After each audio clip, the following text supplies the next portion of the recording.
की है जिनके नाम अजय और विवेक थे। वे दोनों बहुत अच्छे दोस्त थे और हमेशा एक साथ रहते थे। एक दिन उन्होंने गांव के बाहर स्थित एक पुराने सुनसान हवेली के बारे में सुना, जिसके बारे में कहा जाता था कि वहां एक भूत का वास है। अजय और विवेक को भूत की कहानियों पर विश्वास नहीं था, इसलिए उन्होंने तय किया कि वे उस हवेली में रात बिताएंगे और यह साबित करेंगे कि वहां कोई भूत नहीं है। एक रात वे दोनों अपनी जेब में टॉर्च और कुछ खाने पीने का सामान लेकर हवेली की ओर चल पड़े।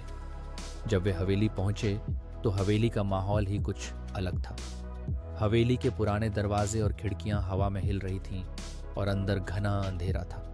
दोनों दोस्तों ने टॉर्च जलाकर अंदर प्रवेश किया। हवेली के अंदर का वातावरण बहुत ठंडा और डरावना था, मानो कोई उन पर नजर रख रहा हो। वे दोनों पहली मंजिल पर पहुंचे और एक पुराने कमरे में बैठे। अचानक उन्हें लगा कि उनके पीछे कोई खड़ा है। वे मुड़े तो देखा कि वहां कोई नहीं था। वे इसे अपनी कल्पना समझकर हंसने लगे, लेकिन तभी कमरे के दरवाजे जोर से बंद हो गए। वे दोनों डर गए और कमरे से बाहर भागने की कोशिश करने लगे। जैसे ही उन्होंने दरवाजा खोला, सामने एक धुंधली परछाई नजर आई। वह परछाई धीरे धीरे स्पष्ट होने लगी और एक भयानक आकृति में बदल गई। वह भूत था जो हवेली के भीतर सालों से कैद था। भूत ने उनसे कहा, तुम लोग यहाँ क्यों आए हो? यह जगह मेरे लिए है और जो भी यहाँ आता है उसे मैं छोड़ता नहीं। अजय और विवेक डर से कांपने लगे।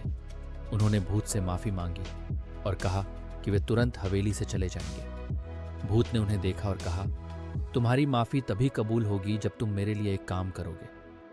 विवेक ने कांपते हुए पूछा, क्या काम? भूत ने कहा, तुम्हें इस हवेली के पुराने कुएं से मेरे परिवार का गहनों का डिब्बा निकाल कर लाना होगा। अजय और विवेक ने डरते हुए हां कर दी। वे दोनों नीचे गए और पुराने कुएं के पास पहुंचे। कुआं बहुत गहरा और डरावना था। किसी तरह उन्होंने डिब्बा निकाला और भूत के पास लेकर आए। भूत ने डिब्बा लिया और मुस्कुराते हुए कहा, अब तुम लोग जा सकते हो। जैसे ही वे हवेली से बाहर निकले, भूत ने कहा, यह हवेली अब आजाद हो गई है और अब यहां कोई भूत नहीं रहेगा।